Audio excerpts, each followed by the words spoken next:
બોલો છો મોસ્ટલી 9 વાર બોલશો તો વધારે અસર થશે. દરેક ચક્રના હવે પોઝિશન ખબર છે કે ક્યાં કયું ચક્ર આવેલું છે. ચક્ર ઉપર ક્લોકવાઇઝ ફેરવવાનું અને ગાથા બોલતા જવાનું. ધારો કે વક્તા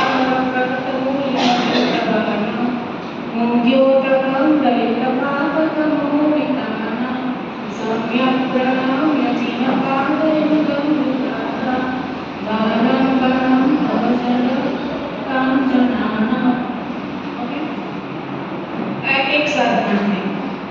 બીજી સાધના પિરામિડ મુદ્રાથી. પિરામિડ મુદ્રાના તમે આવી રીતે રાખી અને એક હાથ અહીંયા રાખવા.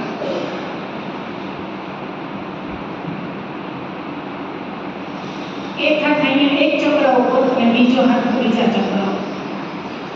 પછી નીચે કાયમ ઉપરથી નીચે લેવાનું. પણ નીચેથી ઉપર લેવાના. મૂળાધાર ચક્રથી શરૂઆત કરવાની કારણ કે ઊર્જા ઉપર તરફ ઊર્જા ઉપરથી નીચે તરફ ન આવે. જ્યારે ઉપરથી નીચે આવે ને ત્યારે આપણા શરીરમાં સમાહિત થવા આવે.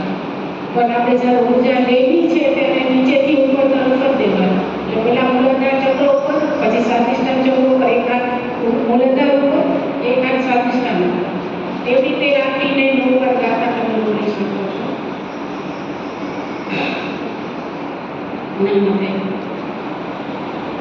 હવે સાધનામાં એને તમારે કોઈ પણ 20 પૂરી કરવી હોય તો એની એક પદ્ધતિ છે. ભગવાનને કહેવાનું, આદિનાથ દાદા મને સહાય કરો મારી સાધનામાં. પછી નાથુમસુરી મહારાજ સાહેબે તો ભક્તાવર સ્તોત્ર રચ્યું છે એમને યાદ કરવાના. આપણા દેવગુરુ ધર્મથી આપણે ધર્મ પામીએ છીએ. આપણા દેવગુરુ ધર્મને યાદ કરવાના. આપણા માતા પિતાએ આપણને જન્મ આપ્યો છે. આપણા માતા પિતાને યાદ કરી હવે લખી લેજો વિધિ સાવ 9 વાર નમસ્કાર મહામંત્ર. 9 વાર નમસ્કાર મહામંત્ર. 3 વાર તમારો પોતાનો સંકલ્પ મુદ્રામાં બોલવાનો.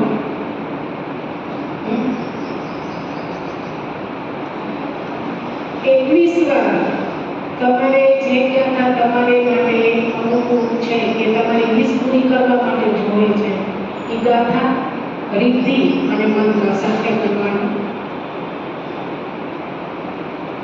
પાછું ગાથાની બધું પૂરું થાય ને 3 વાર પાછી તમારે વિશ બોલવાની છે એટલે કે સંકલ્પ બોલવાનો છે.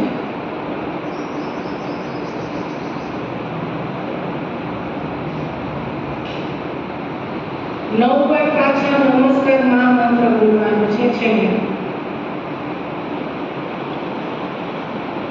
અને છેલ્લે આપણે જે ઊર્જા લીધી એનો આભાર માનવાનો છે.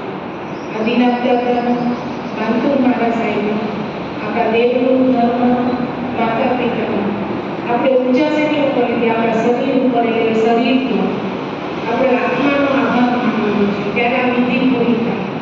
આ સાધના તમારે ડેલી 21 દિવસ સુધી કરવાની. ત્યારે તમારી જે કોઈ પણ સાધના શરૂ કરો એ પૂરું થશે અને એનો તમને પ્રભાવ બી દેખાશે. 95% પ્રોબ્લેમ છે ને 4 ગાથામાં પૂરા થઈ જાય. ગાથા નંબર 6, ગાથા નંબર 26, ગાથા નંબર 17 અને 41 અને ગાથા નંબર 1. પહેલી ગાથા કાંઈ ન આવે તો પહેલી ગાથા બધાને જ આવડતી હોય. 108 વાર બોલશો ને તો તમને એનો પ્રભાવ બતાવશે. એટલી પાવરફુલ ગાથા છે. હવે કોઈને કઈ પ્રશ્ન હોય તો કહો, પછી હું સાધના શરૂ કરીશ.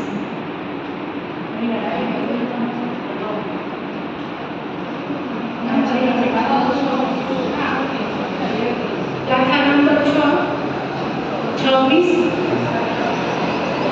ગાથા નંબર 6 છે જ્ઞાનવર્ધક છે. એનો રીઝન કહ્યું.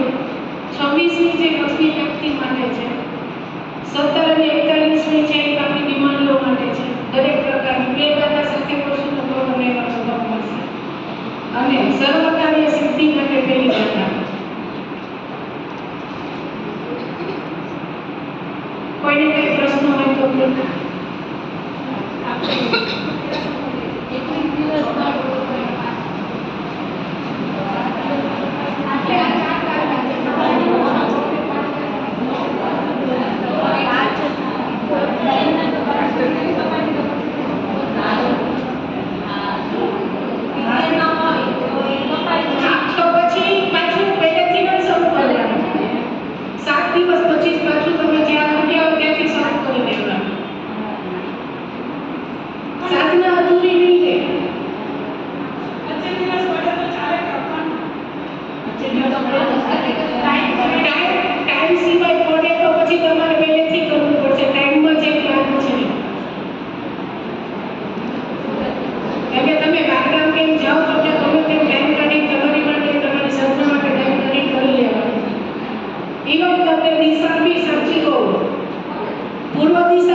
ચોખ્ખા કપડા પહેરી બેસો તો ચાલશે.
સ્કીમ માટે 31 નંબરની ગાથા છે.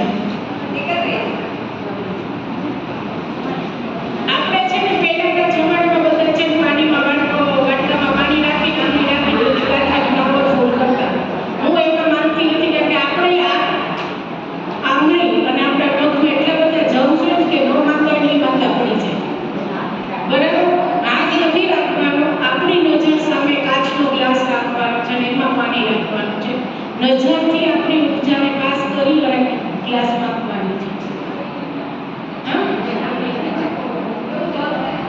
ઉલટાના ખાતા કરશો.